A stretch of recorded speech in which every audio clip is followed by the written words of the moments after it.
What did you do? What did you do when times got tough? What did you do when you were broke? Forget about, when other people doubted you. What did you do when you doubted yourself? What did you do when you failed or fell short? What did you do when you fell flat on your face? What did you do when you were humiliated? What did you do when you thought you couldn't go another day? What did you do when someone attempted to assassinate your character? What did you do when all odds were against you? What did you do? This question is something my dad used to always ask me, and I never, or at least when I was still a boy, I used to hate being asked this question because whenever bad situation happened, maybe I got in trouble in school or, you know, I got a bad grade. My dad was always very serious about education. He's a teacher. Um, I might, come up with an excuse, a reasonable excuse, like, oh, this professor, everybody's failing, or, uh, but this person did this, or this person provoked me. And after I finished with all that bullshit, he would just respond with the question, what did you do? And I used to always hate when he would ask me that because I felt like he was saying that it didn't matter what anyone else did or the circumstances, that he didn't care about that. He would say also, when I might, I got in trouble at school and I might bring up something.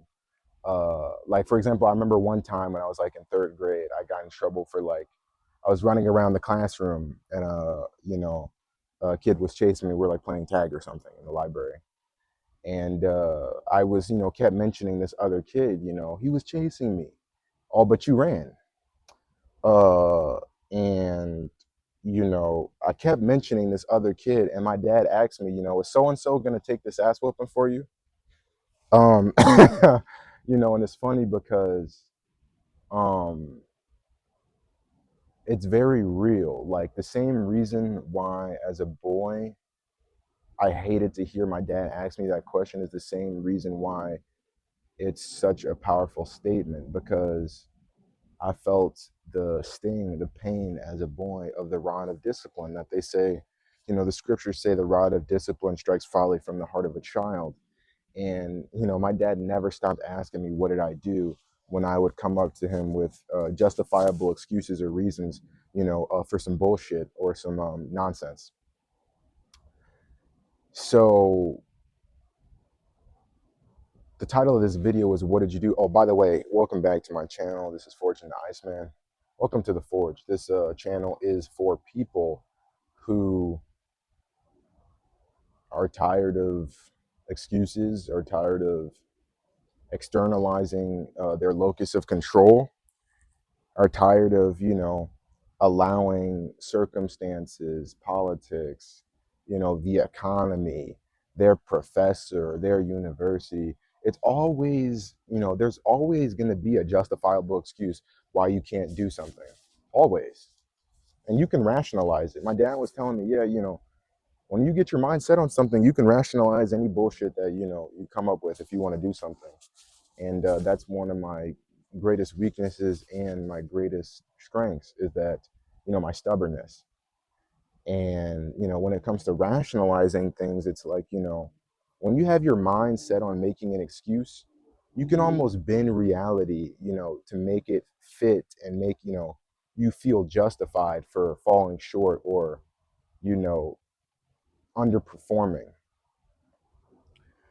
But, it takes a lot of energy to come up with all that bullshit, when instead you could just put that energy into actually doing what is necessary. Stop making excuses, stop complaining.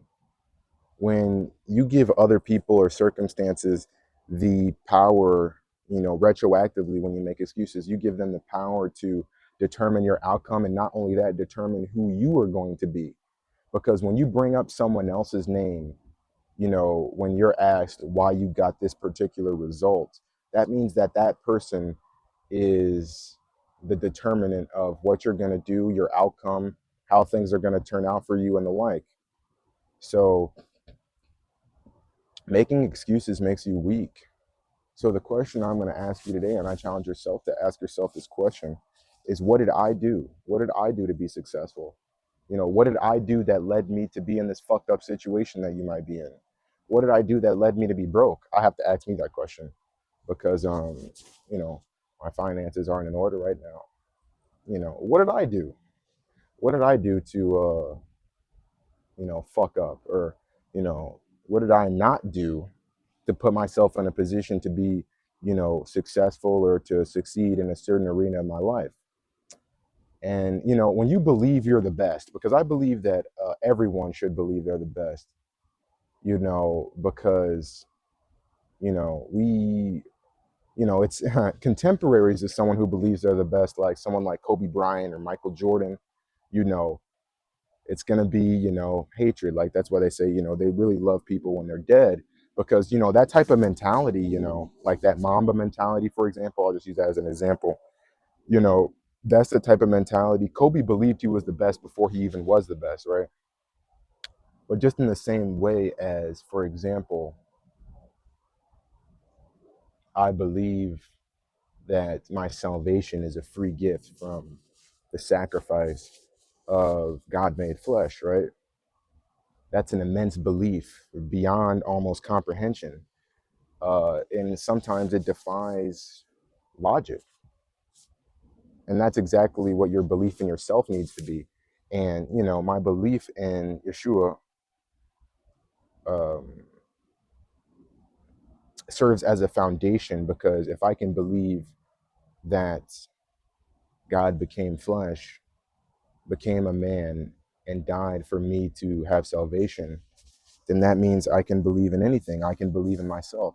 I used to always say this, even before I affirmed my faith, that you can't believe in God if you don't believe in yourself, because your closest experience, the only way you experience God is through yourself and through your own spirit. But anyway, when you believe you're the best, you have no choice to accept nothing but the best from yourself. You won't accept excuses. When you ask yourself, what did I do? You'll say, I did my best. If you want to be the best, you're going to do your best. You're not going to accept excuses. You're not going to accept your own bullshit. You're just going to get fucking tired of it, bro. You know, I keep using this metaphor about, you know, you guys seen those Febreze commercials where it's like, you know, eliminate odors you've gone nose blind to. You think your house smells like this, but it really smells like this. And it's like giant fucking garbage like everywhere. You know, when you start asking yourself, what did I do to get myself in this fucked up situation? Or on the other side, what did I do to get myself in this beneficial situation, in this positive situation, and use that as a framework and replicate that in other, you know, arenas of your life? That's when you're going to start having more success. So again, I challenge you to ask yourself, you know, and continue doing, you know, don't be a function of the circumstances around you. Be an individual and decide for yourself who you want to be, and refuse to accept anything less from yourself, because all those excuses that you're making, they're not going to they're not going to allow you to be the best version of yourself.